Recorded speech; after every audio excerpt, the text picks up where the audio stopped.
Hello guys my name is Preet and welcome to my YouTube channel. ਅੱਜ ਦੀ video 'ਚ ਆਪਾਂ ਡਿਸਕਸ ਕਰਾਂਗੇ ਕਿ ਕੈਨੇਡਾ ਸਟੱਡੀ ਵੀਜ਼ਾ ਦਾ ਐਪਲੀਕੇਸ਼ਨ ਫਾਰਮ ਆ ਕਿੱਦਾਂ ਫਿਲ ਕਰਨਾ ਹੈ। ਕੈਨੇਡਾ ਵੀਜ਼ਾ ਦਾ ਐਪਲੀਕੇਸ਼ਨ ਫਾਰਮ ਆ ਜਿਹੜਾ ਤੁਸੀਂ स्टूडेंट डॉक्यूमेंट चैकलिस्ट अपने GCK अकाउंट चो डाउनलोड कर सकते हो। ठीक है, अगर तुहानू पता नहीं गा कि स्टूडेंट डॉक्यूमेंट चैकलिस्ट किद्दां क्रिएट करनी है स्टैप बाय स्टैप तो तुसी मेरी लास्ट वीडियो देख सकते हो, जिहड़ा ओहदा लिंक आ वो मैं डिस्क्रिप्शन दे विच पाता है। ठीक है, सो इत्थों तुसी डायरैक्टली जाके जिहड़ा आपदा स्टडी वीज़ा एप्लीकेशन दा फॉर्म आ न्यू ऐप दे विच डाउनलोड करके ये इदां डायरैक्टली ओपन नहीं होना, पहला तुहानू इनू डाउनलोड करना पैना है। मैनू डाउनलोड कर लिया है। ठीक है, ते हुण आपां इनू ओपन करांगे।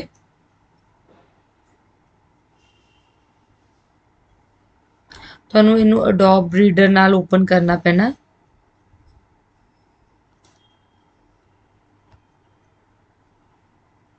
नॉर्मली ये फोन जिहड़ा फॉर्म आ फोन ते जां किसी होर डिवाइस ते ओपन नहीं हुंदा, तुहानू इनू लैपटॉप या PC ते ही ओपन करना पैना है अडोब रीडर दे नाल।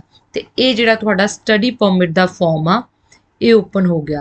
फॉर्म दा जो नेम हैगा IMM 1294। ठीक है, इस स्टडी वीज़ा एप्लीकेशन वास्ते चाहे तुहाडी एप्लीकेशन SDS कैटेगरी है चाहे तुहाडी एप्लीकेशन जनरल कैटेगरी है। ठीक है, सो आपां इनू करदे आ। UCI नंबर, अगर तुसी पहला कदी भी कैनेडा का वीज़ा अप्लाई किया है, ठीक है, कोई भी एप्लीकेशन कदी अप्लाई की है, रिफ्यूज़ड आ अप्रूवड आ, जिहड़ा तुहाडा UCI नंबर हुंदा हमेशा सेम ही रहिंदा है। ठीक है, तो तुसी आपदा UCI नंबर लिख सकते हो अगर तुसी पहला कदी कोई एप्लीकेशन अप्लाई की। अदरवाइज तुसी इस नू ब्लैंक छड्ड सकते हो। उस तो बाद I want service in English और फ्रेंच इंग्लिश। ठीक है, उस तो बाद फैमिली नेम, सपोज अज मैं किसी सुखदीप सिंह का फॉर्म फिल कर रही हाँ। ठीक है, आप उहदे अकॉर्डिंगली एक जिहड़ी भी इनफॉर्मेशन है उहदे अकॉर्डिंगली फिल करांगे। अगर तो तुहाडे पासपोर्ट ते तुहाडा फैमिली नेम है, ठीक है, फिर तो तुसी family name they which last name and given name च जो तुहाडा गिवन नेम है वो लिखना। If you don't have a family name तो तुसी आपदा सारा नेम आ जिहड़ा फैमिली नेम वाले कॉलम च लिखना है, सैकेंड कॉलम आ जिहड़ा वो ब्लैंक छड्ड देना है। ठीक है, उस तो बाद सैकेंड नंबर क्वेश्चन चो पूछ रहे हैं have you do ever used any other names, nickname, middle names, Alice, कुछ भी अगर तुसी कदी यूज करदे सी जां तुसी नेम चेंज कीता है तुसी इत्थे यस करके आपदा पुराना नाम दसोगे, अदरवाइज इनू नो ते क्लिक कर दोगे। ठीक है, उस तो बाद सैक्स एप्लीकेंट मेल फीमेल जो भी है जिस दे लई तुसी फॉर्म फिल कर रहे हो ओहदी तुसी इत्थे डेट ऑफ बर्थ फिल कर दोगे। Okay, place of birth, place of birth तुसी आपदे पासपोर्ट दे फ्रंट पेज तो चैक करना है कि उत्थे प्लेस ऑफ बर्थ की लिखा हुआ है। जो भी प्लेस ऑफ बर्थ लिखा हुआ है तुसी एग्जैक्टली सेम ਇਹਦੇ ਵਿੱਚ लिखना है जो थोड़े पासपोर्ट ते है। कंट्री और टेरिटरी बर्थ दी, सो जिथे भी बर्थ होया है वो तुसी फिल कर देनी है। अगर इंडिया च होया तो इंडिया। Citizenship India. ओके, उस तो बाद current country or territory of residence, current तुसी कित्थे रहिंदे हो। अगर तो तुसी आपदी होम कंट्री च रहिंदे हो, इंडिया च ही रहिंदे हो इंडिया। अगर तुसी किसी होर कंट्री च रहिंदे हो तो तुहानू वो मैंशन करना है। फिर उत्थे तुहाडा स्टेटस की है, तुसी सिटीजनशिप पर, स्टूडेंट वीज़ा ते हो, वर्क वीज़ा ते हो, जिहड़ा भी तुहाडा स्टेटस है जिथे तुसी रह रहे हो। मान लो मैं ਜਿਹੜਾ ਪਰਸਨ ਦਾ ਆਪਾਂ ਫਾਰਮ ਫਿਲ ਕਰ ਰਹੇ ਹੋ ਇੰਡੀਆ 'ਚ ਹੀ ਰਹਿ ਰਿਹਾ ਤੇ ਇੰਡੀਆ ਦਾ ਸਿਟੀਜ਼ਨ ਆ ਤਾਂ ਆਪਾਂ ਇੱਥੇ ਸਿਟੀਜ਼ਨ ਕਰ ਦਾਂਗੇ। ਅਗਰ ਤੁਸੀਂ ਕੋਈ ਹੋਰ ਕੈਟਾਗਰੀ ਫਿਲ ਕਰੋਗੇ ਤਾਂ ਉੱਥੇ ਤੁਹਾਨੂੰ ਡੇਟ ਪਾਉਣੀ ਪੈਣੀ ਵੀ ਤੁਸੀਂ ਕਦੋਂ ਤੋਂ ਲੈ ਕੇ ਕਦੋਂ ਤੱਕ ਰਹੇ ਹੋ ਜਾਂ कदों तक तुहाडा वीज़ा है। ठीक है, अगर तुसी होम कंट्री तो बिना किसी होर कंट्री च रहिंदे हो। ठीक है, इत्थे वो पूछ रहे हैं question number 8 previous country or territories of residence during the past 5 years have you lived in any other country or territory more than your home country of citizenship. ठीक है, अगर तुसी किसी भी कंट्री च लास्ट 5 years च 6 month तो ज़्यादा रहे हो तो तुसी इनू यस टिक करना है। अगे डिटेल्स देनियां ने केड़ी कंट्री सी, की स्टेटस सीगा उत्थे, कदों तो कदों तक रहे हो। ठीक है, अगर नहीं रहे तो तुसी नो ते क्लिक करके ਅੱਗੇ ਮੂਵ ਹੋ ਜਾਣਾ। ਠੀਕ ਆ, ਹੁਣ ਉਹ ਪੁੱਛ ਰਿਹਾ ਕੁਐਸਚਨ ਨੰਬਰ 9 ਚ ਕੰਟਰੀ ਔਰ territory of where are you applying. ਅਗਰ ਤਾਂ ਤੁਸੀਂ ਆਪਦੀ ਹੋਮ ਕੰਟਰੀਜ਼ ਚੋਂ ਅਪਲਾਈ ਕਰ ਰਹੇ ਹੋ, ਠੀਕ ਹੈ, same country of territory of residence ਤਾਂ ਇੱਥੇ ਯੈਸ ਕਰ ਦੇਣਾ। ਅਗਰ ਕਿਸੇ ਹੋਰ ਕੰਟਰੀ ਚੋਂ ਅਪਲਾਈ ਕਰਦੇ ਹੋ ਤਾਂ ਤੁਸੀਂ ਉਹ ਰਾਈਟ ਕਰ ਦੇਣਾ, ਉੱਥੇ ਤੁਹਾਡਾ ਸਟੇਟਸ ਕੀ ਹੈ ਤੁਸੀਂ ਉਹ ਲਿਖ ਦੇਣਾ। ਠੀਕ ਹੈ, ਉਸ ਤੋਂ ਬਾਅਦ ਕੁਐਸਚਨ ਨੰਬਰ 10 ਚੋਂ ਪੁੱਛ ਰਿਹਾ ਯੂਅਰ ਕਰੰਟ ਮੈਰਿਟਲ ਸਟੇਟਸ। ਜੋ ਵੀ ਤੁਹਾਡਾ ਸਟੇਟਸ ਹੈ, ਅਗਰ ਤੁਸੀਂ ਸਿੰਗਲ ਹੋ ਤਾਂ ਤੁਸੀਂ ਸਿੰਗਲ ਪੇ ਕਰ ਦੇਣਾ, ਕਲਿੱਕ ਕਰ ਦੇਣਾ। ਅਗਰ ਤੁਸੀਂ ਮੈਰਿਡ ਹੋ ਤਾਂ ਤੁਸੀਂ ਪਲੀਜ਼ ਆਪਦੀ ਮੈਰਿਜ ਡੇਟ ਮੈਂਸ਼ਨ ਕਰਨੀ ਤੇ ਆਪਦੇ ਸਪਾਊਸ ਦਾ ਨਾਮ ਮੈਂਸ਼ਨ ਕਰਨਾ ਹੈ। ਠੀਕ ਹੈ ਜੀ। ਸੋ ਕੁਐਸਚਨ ਨੰਬਰ 11 ਉਹਦੇ ਚ ਪੁੱਛ ਰਿਹਾ have you previously been married or in common law relationship. ਅਗਰ ਤੁਹਾਡੀ ਪਹਿਲਾਂ ਕੋਈ ਮੈਰਿਜ ਹੋਈ ਆ, ਠੀਕ ਆ, ਜਾਂ ਤੁਸੀਂ ਕਿਸੇ ਕਾਮਨ ਲਾਅ ਰਿਲੇਸ਼ਨਸ਼ਿਪ 'ਚ ਰਹੇ ਹੋ, ਤੁਸੀਂ ਇਹਨੂੰ ਯੈਸ ਟਿਕ ਕਰਨਾ ਹੈ। ਉਹਦਾ ਨਾਮ ਦੱਸਣਾ ਹੈ, ਉਹਦੀ ਡੇਟ ਆਫ ਬਰਥ ਦੱਸਣੀ ਆ ਆਪਦੇ ਸਪਾਊਸ ਦੀ। ਠੀਕ ਹੈ, ਉਹਦੇ ਨਾਲ ਰਿਲੇਸ਼ਨਸ਼ਿਪ ਕੀ ਸੀਗਾ, ਮੈਰਿਡ ਸੀਗੇ, ਕਾਮਨ ਲਾਅ 'ਚ ਸੀਗੇ ਤੇ ਕਦੋਂ ਤੋਂ ਕਦੋਂ ਤੱਕ। ਠੀਕ ਆ, ਅਗਰ ਤੁਹਾਡਾ ਇਦਾਂ ਦਾ ਕੋਈ ਰਿਲੇਸ਼ਨ ਨਹੀਂ ਹੈ ਗੋ ਵਿਦ ਨੋ। ਠੀਕ ਆ, ਉਸ ਤੋਂ ਬਾਅਦ ਲੈਂਗੁਏਜ ਦੇ ਵਿੱਚ ਉਹ ਪੁੱਛ ਰਿਹਾ ਤੁਹਾਡੀ ਜਿਹੜੀ ਵੀ ਆ ਮਦਰ ਟੰਗ ਕੀ ਆ। ਅਗਰ ਤੁਹਾਡੀ ਪੰਜਾਬੀ ਆ ਰਾਈਟ ਡਾਊਨ ਪੰਜਾਬੀ, ਅਗਰ ਹਿੰਦੀ ਆ ਹਿੰਦੀ, ਜੋ ਵੀ ਤੁਹਾਡੀ ਮਦਰ ਟੰਗ ਆ। ਠੀਕ ਹੈ, ਨੈਕਸਟ ਜੋ ਪੁੱਛ ਰਹੇ are you able to communicate in English or French. ਹੁਣ ਤੁਸੀਂ ਦੱਸ ਦਿਓ ਤੁਸੀਂ ਇੰਗਲਿਸ਼ 'ਚੋਂ ਫ੍ਰੈਂਚ 'ਚੋਂ ਬੋਥ ਹੋ। ਮੈਂ ਨਾ ਇੰਗਲਿਸ਼ 'ਚ ਕਲਿੱਕ ਕਰਤਾ। ਹੁਣ ਉਹ ਪੁੱਛ ਰਹੇ have you taken test from designating testing agency to assess your proficiency in English or French. ਤੁਸੀਂ ਆਇਲਟਸ ਕੀਤਾ ਜਾਂ ਫ੍ਰੈਂਚ ਦਾ ਕੋਈ ਪੇਪਰ ਦਿੱਤਾ ਤਾਂ ਤੁਸੀਂ ਇਹਦੇ ਤੇ ਯੈਸ ਟਿਕ ਕਰੋਗੇ, ਕਿਉਂਕਿ ਆਪਾਂ ਸਟੱਡੀ ਪਰਮਿਟ ਅਪਲਾਈ ਕਰ ਰਹੇ ਜੋ ਡੈਫੀਨੇਟਲੀ ਆਪਾਂ ਇੰਗਲਿਸ਼ ਦਾ ਕੋਈ ਟੈਸਟ ਜ਼ਰੂਰ ਦਿੱਤਾ ਹੋਊਗਾ ਕੈਨੇਡਾ ਸਟੱਡੀ ਵੀਜ਼ਾ ਲਈ, ਤਾਂ ਇਹਦੇ ਤੇ ਯੈਸ ਟਿਕ ਕਰਾਂਗੇ। ਉਸ ਤੋਂ ਬਾਅਦ ਤੁਸੀਂ ਪਾਸਪੋਰਟ ਦੀਆਂ ਡਿਟੇਲਸ ਫਿਲ ਕਰਨੀਆਂ ਨੇ। ਇੱਥੇ ਪਾਸਪੋਰਟ ਨੰਬਰ,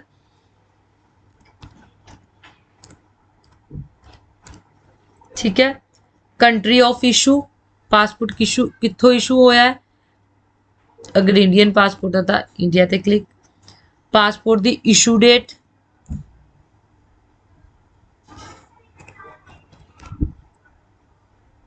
ਪਾਸਪੋਰਟ ਦੀ ਐਕਸਪਾਇਰੀ ਡੇਟ। ਠੀਕ ਹੈ,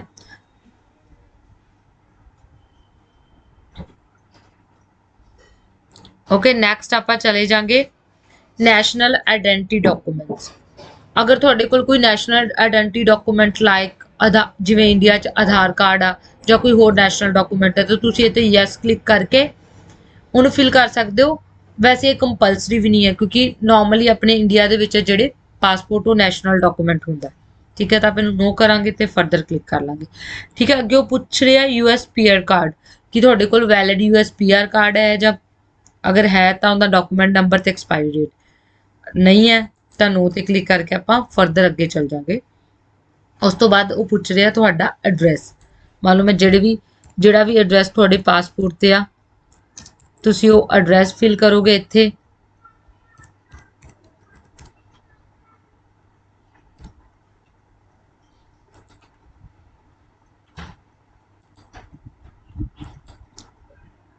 पोस्टल कोड मेंशन करोगे आपदा, डिस्ट्रिक्ट।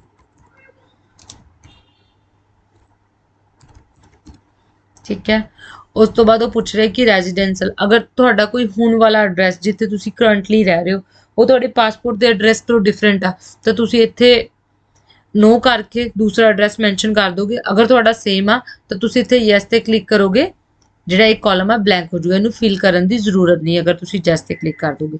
Next telephone number. ਸੋ ਆਪਾਂ ਅਦਰ ਤੇ ਜਾਵਾਂਗੇ ਜੇ ਆਪਣਾ ਇੰਡੀਅਨ ਨੰਬਰ ਆ ਹੋਰ ਨੰਬਰ ਆ ਇੱਥੇ ਉਹ ਪੁੱਛਣਗੇ ਕਿ ਜਿਹੜਾ ਨੰਬਰ ਆ ਸੈਲੂਲਰ ਆ ਬਿਜ਼ਨਸ ਆ ਰੈਜ਼ੀਡੈਂਸ ਆ। ਅਗਰ ਆਪਾਂ ਮੋਬਾਈਲ ਨੰਬਰ ਪਾਉਣਾ ਹੈ ਤਾਂ ਆਪਾਂ ਸੈਲੂਲਰ ਪਾਵਾਂਗੇ। ਇੱਥੇ ਆਪਾਂ ਆਪਦਾ ਕੰਟਰੀ ਕੋਡ ਪਾਵਾਂਗੇ। ਇੱਥੇ XYZ ਤੁਸੀਂ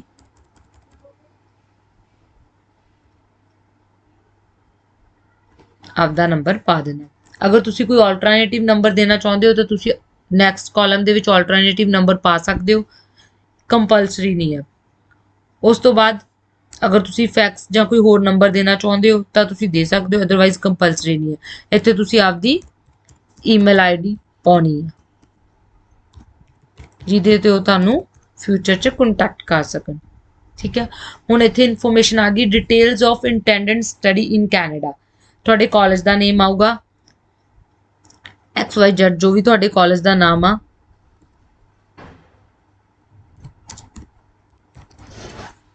ठीक है।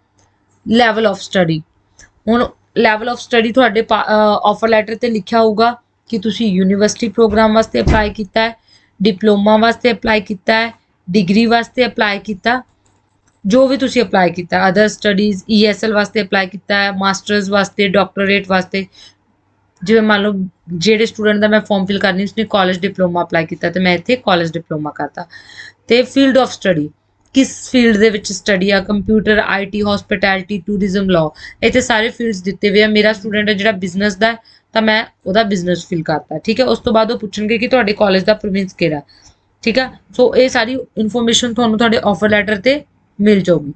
मेरे स्टूडेंट दा जेह्ड़ा कॉलेज है मान लो ओंटारियो च, मैं ओंटारियो फिल करता, सिटी जेह्ड़ी है ओहदी टोरंटो आ,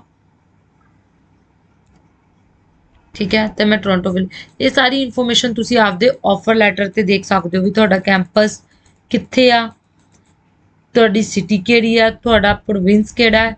इत्थे तुसी कॉलेज दा आपदे दा एड्रैस पा दोगे,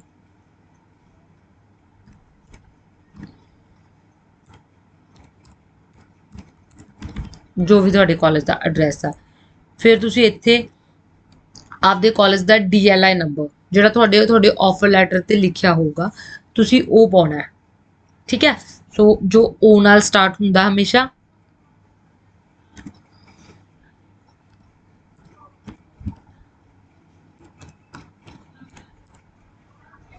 ठीक है। तुहाडी स्टूडेंट ID भी तुहाडे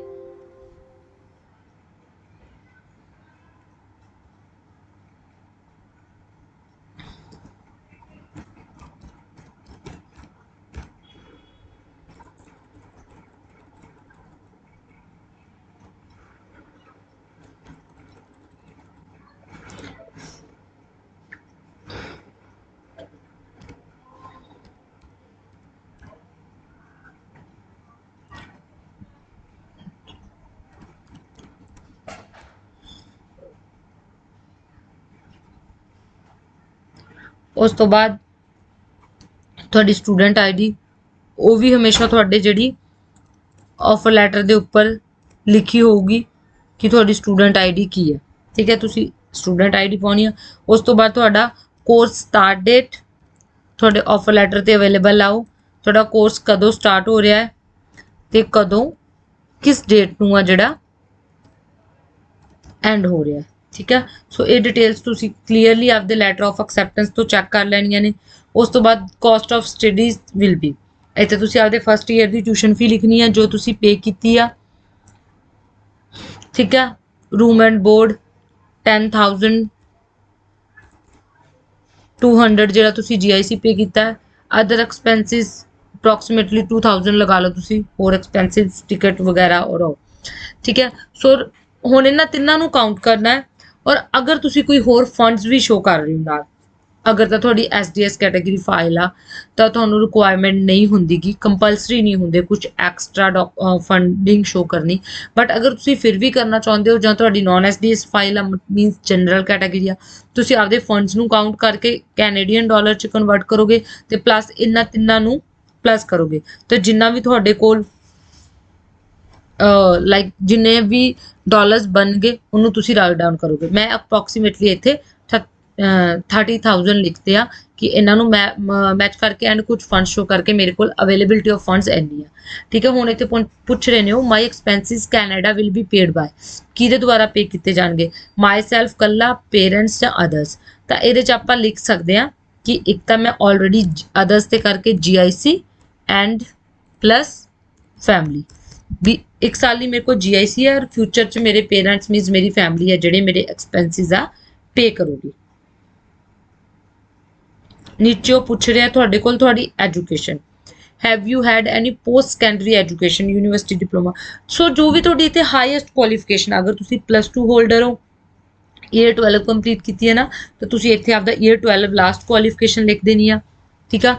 अगर ਤੁਸੀਂ डिग्री की है ग्रेजुएशन, जो भी ਤੁਹਾਡੀ हाईएस्ट क्वालिफिकेशन आ ਤੁਸੀਂ ਉਹ लिख देनी आ। मान लो मैं तो यस क्लिक करके उस तो बाद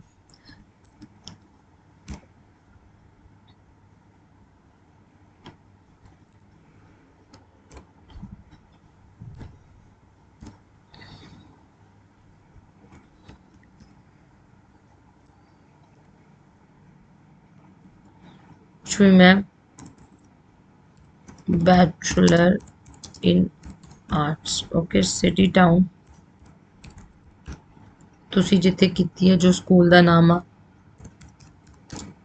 ਯੂਨੀਵਰਸਿਟੀ ਦਾ ਨਾਮ ਆ, ਤੁਸੀਂ ਉਹ ਰਾਈਟ ਡਾਊਨ ਕਰਨਾ। ਕੰਟਰੀ ਤੁਸੀਂ ਕਿੱਥੋਂ ਕੀਤੀ ਆ, ਕੰਟਰੀ ਦਾ ਨਾਮ ਲਿਖਣਾ ਹੈ। ਠੀਕ ਆ। ਸੋ ਨੀਚੇ ਇਹਨਾਂ ਨੇ ਲਿਖਿਆ ਇੰਪਲੋਇਮੈਂਟ। ਅਗਰ ਤੁਸੀਂ ਸਟੱਡੀਜ਼ ਤੋਂ ਬਾਅਦ, ਕਈ ਸਟੂਡੈਂਟਸ ਹੁੰਦੇ ਆ ਜਿਹੜੇ ਇੰਪਲੋਇਡ ਹੁੰਦੇ ਆ, ਠੀਕ ਆ, ਉਹਨਾਂ ਦਾ ਲਾਈਕ ਉਹਨਾਂ ਦੀ ਸਟੱਡੀ 2015-16 ਜਦੋਂ ਵੀ ਕਲੀਅਰ ਹੁੰਦੀ ਉਸ ਤੋਂ ਬਾਅਦ ਉਹ ਰੈਗੂਲਰ ਵਰਕਿੰਗ ਹੁੰਦੇ ਆ, ਠੀਕ ਆ, ਜਾਂ ਸਟੱਡੀ ਤੋਂ ਬਾਅਦ ਉਹਨਾਂ ਦਾ ਕੋਈ ਸਾਲ ਦਾ ਗੈਪ ਹੁੰਦਾ, 2 ਸਾਲ ਦਾ, ਤਾਂ ਤੁਸੀਂ ਇੱਥੇ ਆਪਦਾ ਟਾਈਮ ਪੀਰੀਅਡ ਵਾਈਜ਼ ਐਕਸਪਲੇਨ ਕਰਨਾ ਹੈ ਕਿ ਤੁਸੀਂ ਉਸ ਟਾਈਮ ਦੇ ਵਿੱਚ ਕੀ ਕੀਤਾ। ਇਹਨਾਂ ਨੇ ਬੋਲਿਆ ਹੈ ਕਿ give details of employment of past 10 years। ਅਗਰ ਤੁਹਾਡੀ ਸਟੱਡੀ ਤੋਂ ਬਾਅਦ ਜਿੰਨਾ ਵੀ ਗੈਪ ਹੈ ਤੁਹਾਡਾ, 2 years 3 years 4 years ਤੁਸੀਂ ਜੌਬ ਕੀਤੀ, 5 years ਜੋ ਵੀ ਕੀਤਾ, ਤੁਸੀਂ ਉਹਨਾਂ ਨੂੰ ਡੇਟਸ ਲਿਖ ਕੇ ਤੇ ਉਹਨੂੰ ਇੱਥੇ ਦੱਸਣਾ। ਅਗਰ ਜੌਬ ਕੀਤੀ ਹੈ, ਤੁਸੀਂ ਆਪਦਾ ਇੰਪਲੋਇਰ ਦਾ ਨਾਮ, ਕਿਸ ਪੋਜੀਸ਼ਨ ਤੇ ਕੀਤੀ, ਕੀ ਕੀਤਾ, ਸਭ ਕੁਝ ਇੱਥੇ ਰਾਈਟ ਡਾਊਨ ਕਰਨਾ ਹੈ। ਠੀਕ ਹੈ। ਸੋ ਇੱਥੇ ਮੰਨ ਲਓ ਜਿਹੜਾ ਮੇਰਾ ਸਟੂਡੈਂਟ ਹੈ ਉਹਨੇ 2022 ਤੋਂ ਲੈ ਕੇ ਜਦੋਂ ਹੁਣ ਤੱਕ ਫਾਈਲ ਸਬਮਿਟ ਕੀਤੀ ਆ, ਉਹਨੇ ਸਟੱਡੀ ਵੀਜ਼ਾ ਐਪਲੀਕੇਸ਼ਨ ਪ੍ਰਪੇਅਰ ਕੀਤੀ। ਤਾਂ ਮੈਂ ਇੱਥੇ ਲਿਖ ਦੂੰਗੀ ਸਟੱਡੀ ਵੀਜ਼ਾ ਐਪਲੀਕੇਸ਼ਨ ਪ੍ਰੈਪਰੇਸ਼ਨ। ਠੀਕ ਹੈ। ਅਗਰ ਤੁਸੀਂ ਜੌਬ ਕੀਤੀ ਤਾਂ ਡੈਫੀਨੇਟਲੀ ਤੁਸੀਂ ਇੱਥੇ ਆਪਦੀ ਕਰੰਟ ਐਕਟੀਵਿਟੀ ਲਿਖੋਗੇ, ਵਰਕਿੰਗ ਜੋ ਵੀ ਤੁਸੀਂ ਐਜ਼ ਕਰ ਰਹੇ ਹੋ, ਆਪਦੀ ਕੰਪਨੀ ਦਾ ਨਾਮ ਲਿਖੋਗੇ। ਸੋ ਇੱਥੇ ਇਹਦਾ ਕੋਈ ਕੰਪਨੀ ਦਾ ਨਾਮ ਨਹੀਂ ਹੈ, ਮੈਂ ਇਹਨੂੰ ਨਾਟ ਐਪਲੀਕੇਬਲ ਕਰ ਦੂੰਗੀ। ਸਿਟੀ ਟਾਊਨ ਜਿੱਥੇ ਵੀ ਰਹਿ ਕੇ ਉਹਨਾਂ ਨੇ ਕੀਤਾ ਹੈ, ਮੋਹਾਲੀ ਸਿਟੀ, ਕੰਟਰੀ ਇੰਡੀਆ। ਠੀਕ ਹੈ। ਸੋ ਇੱਦਾਂ ਹੀ ਅਗਰ ਤੁਸੀਂ ਇੱਕ ਤੋਂ ਜ਼ਿਆਦਾ ਜੌਬ ਕੀਤੀਆਂ ਤਾਂ ਤੁਸੀਂ ਆਪਦੀ ਜਿਹੜੀ ਵੀ ਸਭ ਤੋਂ ਹਾਈ ਰੀਸੈਂਟ ਜੌਬ ਆ ਉਹ ਸਭ ਤੋਂ ਉੱਪਰ ਲਿਖੋਗੇ। ਜਿਹੜਾ ਪ੍ਰੀਵੀਅਸ ਆ ਉਹ ਪ੍ਰੀਵੀਅਸ ਐਕਟੀਵਿਟੀਜ਼ ਤੇ ਆਕੂਪੇਸ਼ਨਸ ਦੇ ਵਿੱਚ ਲਿਖੋਗੇ, ਕਿੰਨੀ ਦੇਰ ਕੀਤੀ ਆਪਦਾ ਪੂਰਾ ਟਾਈਮ ਪੀਰੀਅਡ। ਪਲੀਜ਼ ਇਹਨਾਂ ਨੂੰ ਡਾਕੂਮੈਂਟਸ ਨਾਲ ਮੈਚ ਕਰਕੇ ਧਿਆਨ ਨਾਲ ਲਿਖਿਓ, ਕਿਤੇ ਵੀ ਤੁਹਾਡਾ ਜਿਹੜਾ dates and years the mismatch ਨਹੀਂ ਹੋਣੇ ਚਾਹੀਦੇ, ਕਿਉਂਕਿ ਇਹ ਫਾਰਮ ਦਾ ਰਿਕਾਰਡ ਫਿਰ ਲਾਈਫ ਟਾਈਮ ਤੁਹਾਡੀਆਂ ਵੀਜ਼ਾ ਐਪਲੀਕੇਸ਼ਨਸ ਦੇ ਵਿੱਚ ਰਹਿੰਦਾ ਹੈ ਕਿ ਤੁਸੀਂ ਲਾਸਟ ਫਾਰਮ ਦੇ ਵਿੱਚ ਕੀ ਲਿਖਿਆ ਸੀ, ਉਹਨਾਂ ਕੋਲ ਇਹ ਰਿਕਾਰਡ ਵਿੱਚ ਅਵੇਲੇਬਲ ਹੁੰਦਾ। ਤਾਂ ਤੁਹਾਨੂੰ ਇਹ ਹਮੇਸ਼ਾ ਚੀਜ਼ਾਂ ਯਾਦ ਹੋਣੀਆਂ ਚਾਹੀਦੀਆਂ। ਤਾਂ ਤੁਸੀਂ ਡਾਕੂਮੈਂਟਰੀ ਦੇ ਅਕੋਰਡਿੰਗਲੀ ਹੀ ਲਿਖਣਾ ਤਾਂ ਕਿ ਤੁਸੀਂ ਕੁਝ ਗਲਤ ਮੈਂਸ਼ਨ ਨਾ ਕਰੋ। ਠੀਕ ਆ। ਉਸ ਤੋਂ ਬਾਅਦ ਇੱਥੇ ਬੈਕਗ੍ਰਾਉਂਡ ਇਨਫੋਰਮੇਸ਼ਨ ਦੇ ਵਿੱਚ ਕੁਝ ਹੈਗੇ ਆ ਕੁਐਸਚਨਸ ਆ ਜਿਨ੍ਹਾਂ ਨੂੰ ਤੁਸੀਂ ਪੜ੍ਹ ਕੇ ਆਨਸਰ ਦੇਣਾ ਹੈ ਕਿ ਤੁਹਾਨੂੰ ਲਾਸਟ 2 ਇਅਰਸ 'ਚ ਫੈਮਿਲੀ ਮੈਂਬਰ ਨੂੰ ਕਿਸੇ ਨੂੰ ਕੋਈ ਲੰਗਸ ਡਿਸੀਜ਼ ਜਾਂ ਕੋਈ ਟਿਊਬਰਕਲੋਸਿਸ ਇੱਦਾਂ ਦਾ ਕੁਝ ਨਹੀਂ ਹੈ ਤਾਂ ਨਹੀਂ ਸੀ। ਅਗਰ ਹੈ ਸੀ ਯੈਸ ਕਰਕੇ ਡਿਟੇਲਸ ਦੇਣੀ, ਅਦਰਵਾਈਜ਼ ਨੋ ਤੇ ਟਿਕ ਕਰਨਾ। ਕੋਈ ਫਿਜ਼ੀਕਲ ਐਂਡ ਮੈਂਟਲ ਡਿਸਆਰਡਰ, ਠੀਕ ਹੈ, ਕੁਝ ਵੀ, ਕੋਈ ਮੈਡੀਕੇਸ਼ਨ ਚਾਹੀਦੀ ਕੈਨੇਡਾ 'ਚ, ਅਗਰ ਯੈਸ ਆ ਤਾਂ ਯੈਸ ਕਰਕੇ ਡਿਟੇਲਸ ਦੇਣੀ, ਅਦਰਵਾਈਜ਼ ਨੋ। ਤੁਸੀਂ ਨੋ ਕਰਤਾ, ਇਹ ਜਿਹੜਾ ਹੈਗਾ ਅਨਐਪਲੀਕੇਬਲ ਹੋ ਗਿਆ। ਹੁਣ ਨੈਕਸਟ ਦੇ ਉੱਤੇ ਹੈਗਾ have you ever remained beyond validity of your status, attend school without authorization and work without authorization in Canada। ਅਗਰ ਤੁਸੀਂ ਕੈਨੇਡਾ ਵਿੱਚ ਕਦੀ ਵੀ ਓਵਰਸਟੇ ਕੀਤਾ ਜਾਂ ਵਿਦਆਊਟ ਅਥੋਰਾਈਜ਼ੇਸ਼ਨ ਕੁਝ ਵੀ ਇਨਲੀਗਲ ਕੀਤਾ ਤਾਂ ਤੁਸੀਂ ਯੈਸ ਦੇ ਕੇ ਡਿਟੇਲਸ ਦੇਣੀ, ਅਦਰਵਾਈਜ਼ ਤੁਸੀਂ ਨੋ ਤੇ ਕਲਿੱਕ ਕਰਨਾ। ਉਸ ਤੋਂ ਬਾਅਦ ਉਹ ਪੁੱਛ ਰਹੇ ਵੀ ਤੁਸੀਂ ਕਦੀ ਵੀ ਕੈਨੇਡਾ ਤੋਂ ਰਿਫਿਊਜ਼ ਹੋ, ਅਗਰ ਤੁਹਾਡੀ ਕੋਈ ਪੁਰਾਣੀ ਐਪਲੀਕੇਸ਼ਨ ਕੈਨੇਡਾ ਤੋਂ ਰਿਫਿਊਜ਼ ਆ, ਤੁਸੀਂ ਯੈਸ ਕਰਕੇ ਡਿਟੇਲਸ ਦੇਣੀਆਂ ਨੇ, ਅਦਰਵਾਈਜ਼ ਤੁਸੀਂ ਨੋ ਤੇ ਕਲਿੱਕ ਕਰਨਾ।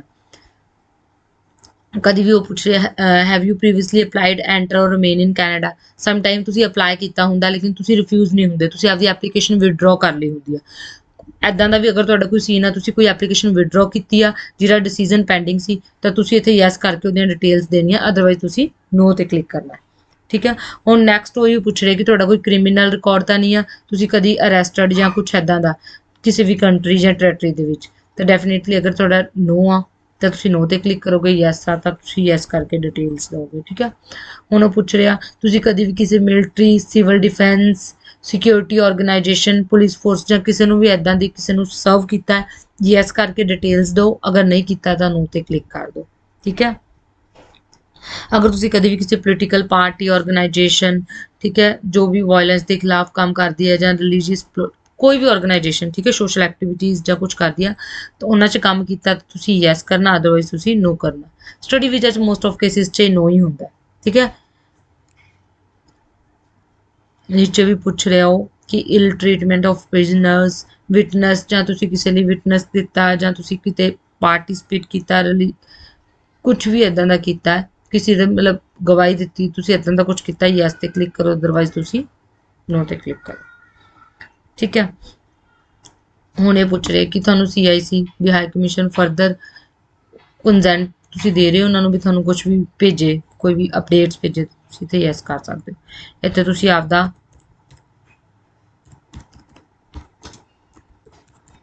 ਨਾਮ ਪਾਉਣਾ, ਡੇਟ ਪਾਉਣੀ ਆ, ਜਿਸ ਡੇਟ ਵੀ ਤੁਸੀਂ ਫਾਰਮ ਨੂੰ ਜਿਹੜਾ ਫਿਲ ਕੀਤਾ, ਠੀਕ ਹੈ। ਉਸ ਤੋਂ ਬਾਅਦ ਤੁਸੀਂ ਇਹਨੂੰ ਵੈਲੀਡੇਟ ਕਰਨਾ। ਇਹ ਫਾਰਮ ਵੈਲੀਡੇਟ ਤਾਂ ਹੀ ਹੋਊਗਾ ਜੇ ਤੁਹਾਡੀ ਸਾਰੀ ਇਨਫੋਰਮੇਸ਼ਨ ਜਿਹੜੀ ਰਿਕੁਆਇਰਡ ਆ ਉਹ ਫਿਲ ਹੋਊਗੀ। ਅਗਰ ਤੁਹਾਡੀ ਕੋਈ ਵੀ ਇਨਫੋਰਮੇਸ਼ਨ ਉੱਥੇ ਪੈਂਡਿੰਗ ਆ ਤਾਂ ਉਹ ਤੁਹਾਨੂੰ ਉੱਥੇ ਉਸ ਜਗ੍ਹਾ ਦੇ ਉੱਪਰ ਰੈੱਡ ਕਲਿੱਕ ਕਰਕੇ ਦਿਖਾ ਦੂਗਾ ਕਿ ਤੁਹਾਡੀ ਇਹ ਇਨਫੋਰਮੇਸ਼ਨ ਪੈਂਡਿੰਗ ਹੈ, ਤਾਂ ਤੁਸੀਂ ਫਾਰਮ ਨੂੰ ਵੈਲੀਡੇਟ ਨਹੀਂ ਕਰ ਸਕਦੇ। ਫਾਰਮ ਨੂੰ ਵੈਲੀਡੇਟ ਕਰਨਾ ਜ਼ਰੂਰੀ ਹੈ, ਵਿਦਆਊਟ ਵੈਲੀਡੇਸ਼ਨ ਤੁਸੀਂ ਫਾਰਮ ਆ ਜਿਹੜਾ ਸਬਮਿਟ ਨਹੀਂ ਕਰ ਸਕਦੇ, ਠੀਕ ਹੈ। ਤਾਂ ਮੇਰੇ ਫਾਰਮ 'ਚ ਸਾਰੀ ਇਨਫੋਰਮੇਸ਼ਨ ਕੰਪਲੀਟ ਸੀਗੀ, ਸੋ ਵੈਲੀਡੇਸ਼ਨ ਕੰਪਲੀਟਡ ਸਕਸੈਸਫੁਲੀ। ਤੁਸੀਂ ਇਹਨੂੰ ਓਕੇ ਤੇ ਕਲਿੱਕ ਕਰੋਗੇ ਤੇ ਫਾਰਮ ਨੂੰ ਜਾ ਕੇ ਜਿਹੜਾ ਸੇਵ ਕਰ ਲੋਗੇ ਆਪਦੇ ਜਿਸ ਵੀ ਫੋਲਡਰ 'ਚ ਤੁਸੀਂ ਸੇਵ ਐਜ਼ ਕਰਨਾ, ਜਾਂ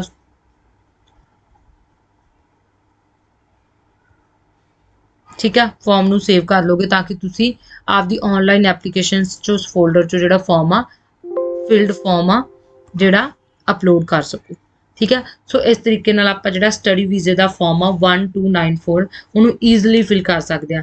ਗਾਇਜ਼ ਅਗਰ ਤੁਹਾਨੂੰ ਇਸ ਰਿਲੇਟਡ ਕੋਈ ਵੀ ਡਾਊਟ ਆ ਜਾਂ ਤੁਸੀਂ ਕੁਝ ਫਰਦਰ ਹੋਰ ਇਨਫੋਰਮੇਸ਼ਨ ਚਾਹੁੰਦੇ ਹੋ ਤਾਂ ਤੁਸੀਂ ਮੈਨੂੰ ਡਾਇਰੈਕਟ ਮੈਸੇਜ ਕਰ ਸਕਦੇ ਹੋ। ਤੇ ਪਲੀਜ਼ ਮੇਰੀ ਵੀਡੀਓ ਲਾਈਕ ਐਂਡ ਸ਼ੇਅਰ ਜ਼ਰੂਰ ਕਰਿਓ।